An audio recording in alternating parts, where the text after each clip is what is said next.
Donc, un petit plan de ce que nous allons faire dans les semaines à venir, une partie sur les hypothèses qui va être le cœur de ce qu'on va faire aujourd'hui, et puis nous évoluerons au fil du temps sur différentes notions que nous verrons ensemble. Alors, quel est l'objectif de cette science, qui s'appelle donc la résistance des matériaux? Eh bien, c'est de dimensionner les structures pour obtenir rapidement des ordres de grandeur. C'est issu d'une théorie plus générale qu'on appelle la mécanique des milieux continus ou MMC, et son objectif c'est de concevoir et de dimensionner une pièce mécanique, un ouvrage d'art ou un objet utilitaire. Alors qu'est-ce que ça veut dire concevoir? Eh bien ça veut dire imaginer des formes, imaginer un squelette géométrique qui va remplir un certain nombre de fonctions, et du coup déterminer des quantités de matière qui seront nécessaires et si possible suffisantes pour réaliser ces formes en assurant bien sûr leur résistance. Alors c'est une méthode rapide, qui est analytique, et du coup, forcément, elle va s'appliquer dans un cadre géométrique relativement restreint. Restreint par la forme de la géométrie du solide qu'on va étudier, par le matériau dont il est constitué, mais aussi par les liaisons, les efforts extérieurs, et puis quelques autres hypothèses complémentaires que nous allons voir. Alors, dans la partie hypothèse de résistance des matériaux, aujourd'hui, ce qui va nous intéresser, c'est essentiellement les hypothèses sur le solide. Quelles sont ces hypothèses sur le solide? Eh bien, forcément, on va restreindre le cadre. Ce sera des solides particuliers qui seront considérés comme déformables, qu'on va appeler les poutres. Qu'est-ce qu'une poutre? Si on peut en donner une définition, une poutre, c'est un solide engendré par une surface plane, qu'on va appeler S, dont le centre d'inertie, géométrique qu'on va appeler G, décrit une courbe, G0, G1, dans le plan de la section S, qui lui va rester normal à la courbe G0, G1. L'aire de la section, c'est ce qu'on appelle la section droite de la poutre, et la courbe G0, G1, c'est ce qu'on appelle la fibre moyenne ou la fibre neutre de la poutre. Alors, une petite figure pour illustrer tout ça. Voici la courbe ici, G0, G1, qui va donc nous permettre de décrire la forme générale de la poutre. Et puis la surface, S, qui va décrire cette courbe G0, G1 pour décrire une poutre. On va restreindre un petit peu les irrégularités. Donc on va supposer que le rayon de courbure de la ligne moyenne, il est grand devant la plus grande dimension transversale, environ en rapport 5. Supérieur à 5, et puis la longueur de la ligne moyenne, on va supposer que lui, il est grand par rapport à la plus grande dimension transversale de la section droite. Là aussi, un rapport supérieur à 5.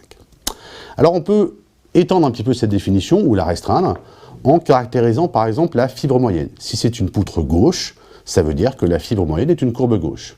Si c'est une poutre plane, ça veut dire que la fibre moyenne est une courbe plane. Et puis, si c'est une poutre droite, c'est vraiment le cas extrême, la fibre moyenne sera un segment de droite. Et finalement, ce qui va nous intéresser ici, c'est un cadre très restreint, une poutre qui sera à plan moyen, donc une poutre plane, dont un plan de la fibre moyenne est un plan de symétrie qu'on appellera plan moyen. Là encore, une petite figure sera plus claire. Donc on a affaire à une poutre droite, avec un plan moyen de symétrie. Donc globalement, on va avoir une poutre très simple, très régulière, et c'est là-dessus qu'on va travailler.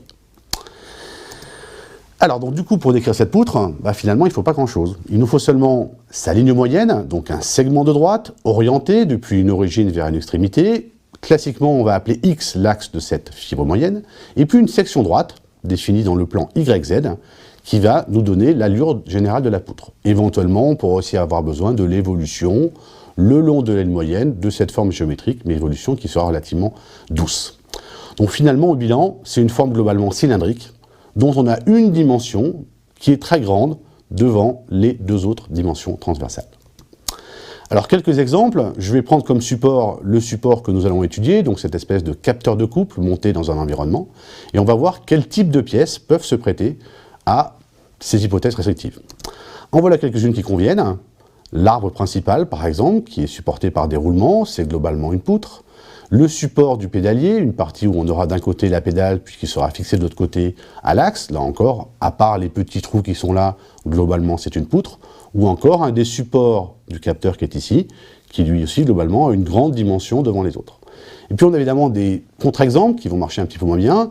Le disque, par exemple, c'est pas vraiment une poutre. La grande plaque qui est ici, elle a bien une dimension qui est grande devant l'épaisseur, mais l'autre dimension est grande aussi. Donc ça ne rentre pas trop dans le cadre de la théorie des poutres. Et puis enfin, ce petit bloc-là, lui, c'est un bloc plutôt solide et donc qui ne rentre pas dans le cadre des hypothèses. Alors, encore d'autres exemples. Ici, on peut extraire de cette partie globale ce petit segment qui va nous intéresser.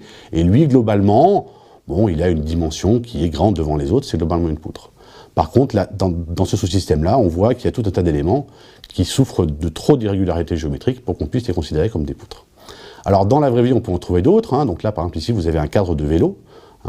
Sur ce cadre de vélo, eh bien, toutes les parties tubulaires qui sont ici peuvent être considérées comme des poutres. Même au niveau de la partie amortissante, on a des tubes, on a des cylindres qu'on va pouvoir considérer comme des poutres. Donc finalement, sur ce cadre de vélo, on pourrait utiliser la résistance des matériaux.